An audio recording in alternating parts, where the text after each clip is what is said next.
I know what I felt when I first met another GIST patient. It was just amazing, and I think that's primarily what we're for.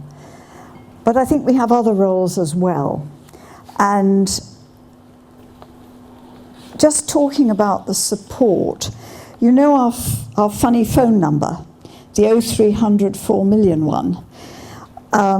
We've had 34 calls since April from new people who prefer to use a phone rather than email, and they just want to talk to another patient. And that is such a gift that 5 of us are willing to actually pick up the phone, talk to a complete stranger, and just reassure them, yeah, I know what you mean. I've been there. I've had that. I do understand. And that is fantastic.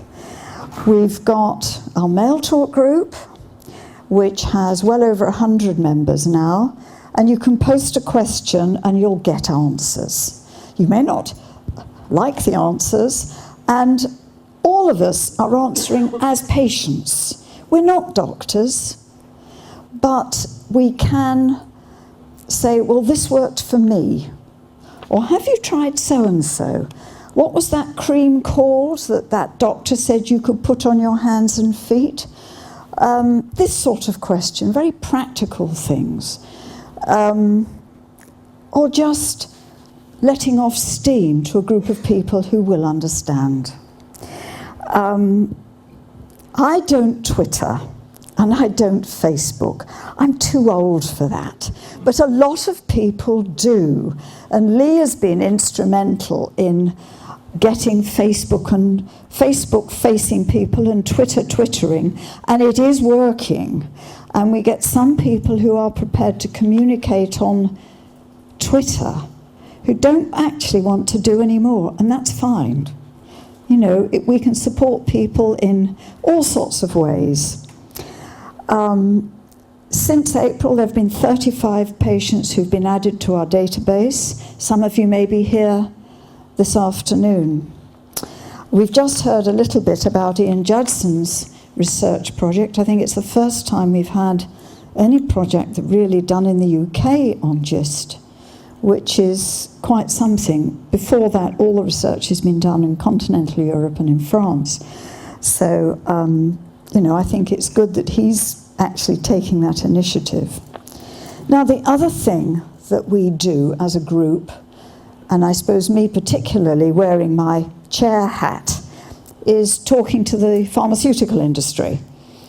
And I've been working with Pfizer on producing a new patient information leaflet for people about to start or have newly started Sutent. Talking about what the side effects might be and ideas for handling them. And I think it's in its, how many drafts now is it? But it's just about ready for, where's Gemma? Right, we're getting another draft fairly soon, I think. We're working on that. I talked to Novartis. I've been in discussion about nilotinib.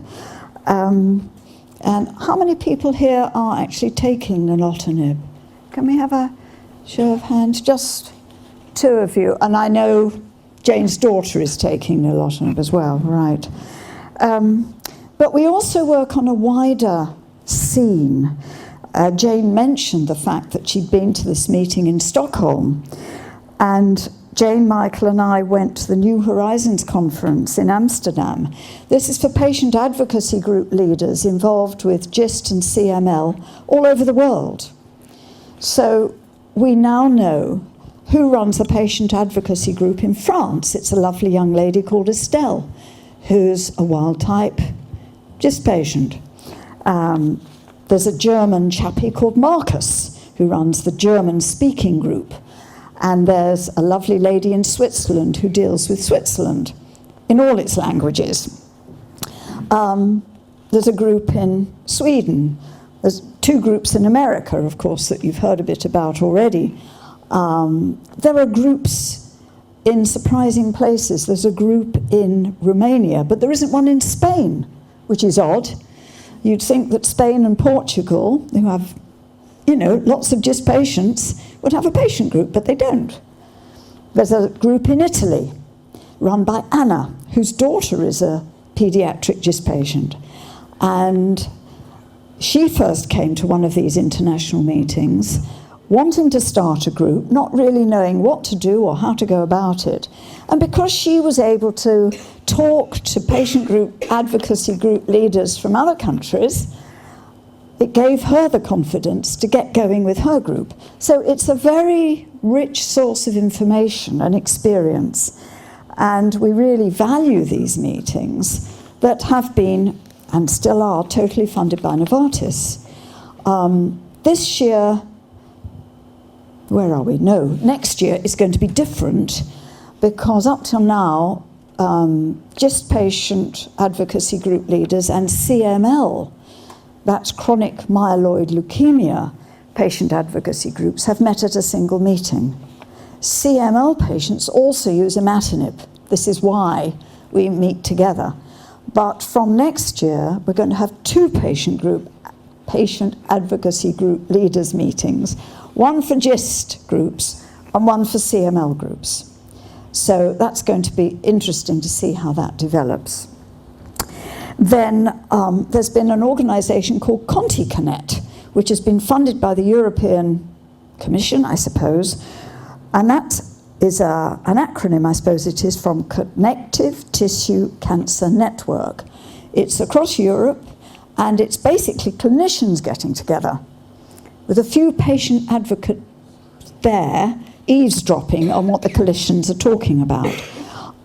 That's been funded by the European Commission.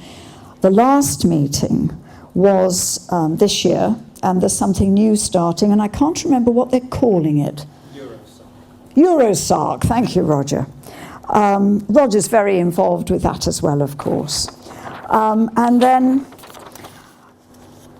Jane mentioned her visit to the Stockholm meeting, and there's the Spain meeting next month. Spain spelled S-P-A-E-N. Sarcoma Patients Euronet. So this is European patient groups for all sarcomas, of which, of course, GIST is one. And this is, last year it was in Spain, and that really was confusing, having a Spain meeting in Spain. This year it's in Berlin, which is easier. But this, again, is patient group leaders meeting from across Europe. And again, we share our experiences. Jane spoke at the last one about the paediatric thing, and there was a huge buzz of interest. And the German group said, we don't have any paediatric patients. We said, you what? There must be paediatric patients in Germany. But they didn't know anything about them. Maybe they're now looking for them. Do you know whether they've got anywhere, Jane? Well, the French doctor said he thought that they had 17. Right. In Holland and Germany. In Holland, right. So they are beginning to find them now. Right. And all these meetings are valuable in a number of ways. First of all, they put GIST Support UK on the worldwide map. People know about us. I get emails from Italy, from France, from Germany. Our little pocket booklet for GIST patients has been translated into Polish as a result of one of these meetings. Because we said, it started off in German. We took the German one. I got my German daughter-in-law to help me translate it into English. We said, it could be improved. We think we need some more information. So we put more on it. Ian Judson added some more ideas. We printed it in English, and now it's crossed back into Europe and it's been translated into other languages, which is great. And the other real advantage of these international meetings is that those of us who go learn so much. We learn from other patient groups, we learn from the clinicians, and they all have experts talking. So I know Peter Reichart, who's one of the GIST people in Germany. I know Jean-Yves Blay, who does a lot of research in France. This sort of thing, and you can't put a value on this sort of networking. It's an amazing thing that we can get together across the world. Now, if you've got breast cancer, you probably don't need that. There are enough breast cancer patients in the UK to network, to have expertise, all this sort of stuff. But when you've got something like GIST, or even paediatric GIST, which is rarer still, you do need to operate on a bigger stage. To get any sort of evidence base for treatments, it's got to be done across national boundaries. You simply haven't got enough patients, really, to do anything in one country. Jane also went to this meeting about the use of human tissue for cancer research, which is a big issue about the availability of tissues removed from people like us and making it available for research. And there are so many barriers in this country. Alder Hay, I think, put in an enormous number of barriers, and it's proving difficult to bring those barriers down again for the benefit of researchers and ultimately, of course, for patients. Now, next year, it's the Olympics, as you may have noticed, and London hotels have gone crazy. So we've decided that next year we're not going to meet in London. We hope still to have 2 meetings. The first one in the spring will almost certainly be in Manchester. And the autumn meeting, we're thinking of somewhere in the south, but not London. At the moment, most of our funding comes from Novartis and Pfizer, for which we are extremely grateful. I mean, we couldn't have run today without them. We are getting more money from private donors. Now, Jane's talked about the money that's been specifically raised for the Paul's Gist group. This is largely because of Jane and Lee's initiatives. They've done all sorts of things. They've had belly dancing evenings. Lee organised a triathlon, all sorts of things, specifically for Paul's Gist. But for Gist Support UK in general, we've had money raised from funerals. We've had money raised from birthday parties. There's been a garden party. People have run things. There are things going on, and if anybody would like to, as Jane said, do something or just organise something, just have a Macmillan type coffee morning, have a bring and buy sale, whatever you like, we would be very grateful, because we suspect that pharma funding from Novartis and the other pharmaceutical industry is going to get tight, and we're going to have to be more self-supporting. On the other hand, we are very grateful, of course, to the pharma industry, and we understand the problems that they're having, like everybody else. I'm not in the modern age, as you can probably see, and I don't like the internet particularly. I use it when I have to, but Lee and Jane are into this sort of stuff, and they've set up a Just Giving site. And what's the other one, Lee? Not Just Giving, but the other thing. Is it Virgin? What is it? Virgin Money Giving. So if you're into doing things on the internet, you can use those tools for giving in a tax-efficient way, which makes a lot of sense. So, thanks to you all for coming.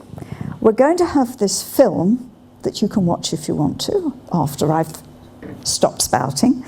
But I think we owe a huge thank you to Ian Judson, who is our medical consultant, not just for coming this morning, but for supporting us in a huge number of ways.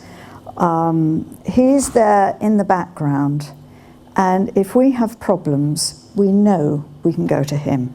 and ask for his advice about whatever. So that's really all I want to say, apart from the fact that Roger crept in quietly while Ian was talking, so we didn't have a chance to congratulate him on his CBE and his honorary doctorate. So, thank you, Roger, because without you, we wouldn't be here. Really, I mean that. Roger really got us started, yeah. So don't stop nattering. You've got plenty of time to network. So thank you for coming, and we'll get this film set up. As I say, you will see some familiar faces.